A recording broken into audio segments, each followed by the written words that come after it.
สบายดีสวัสดีมื้อนี้เฮาก็อยู่วังเวียงตอนเช้าๆเนาะมื้อนี้จะพาทุกคนมาย่างเลาะตลาด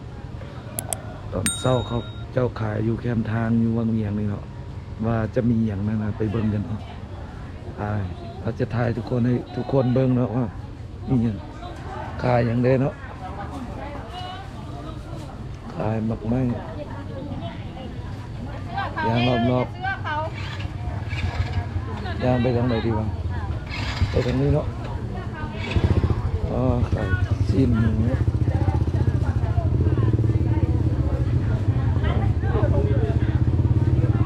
ไข่ผัดไข่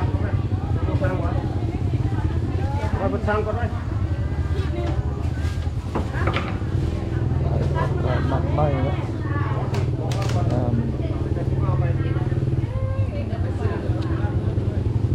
ไข่เยี่ยม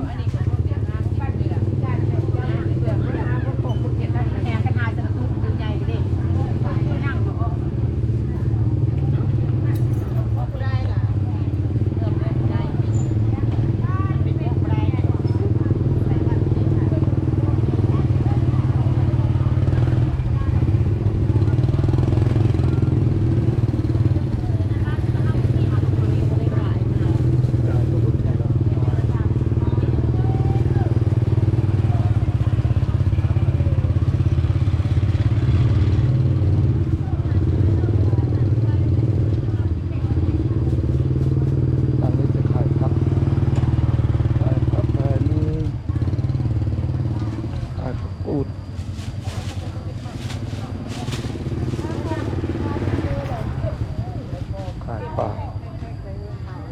สุดตัวนี้ดิ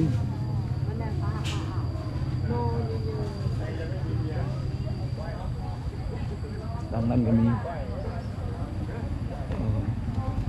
จะออกทางบัดเท่านี้แล้วเนาะย่างไปตรงนี้ย่างกลับจะภาคนี้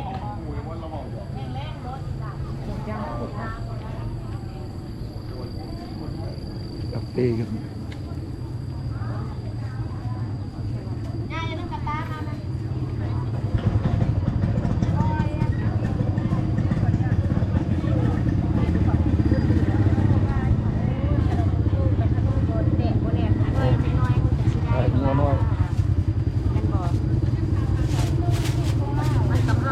งัวน้อย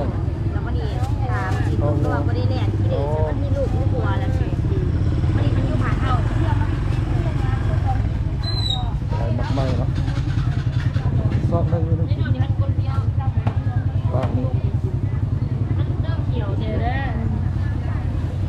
เกี่ยวนี่ปลาแห้งปูด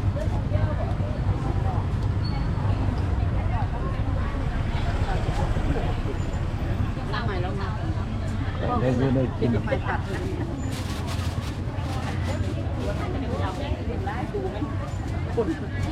มาดี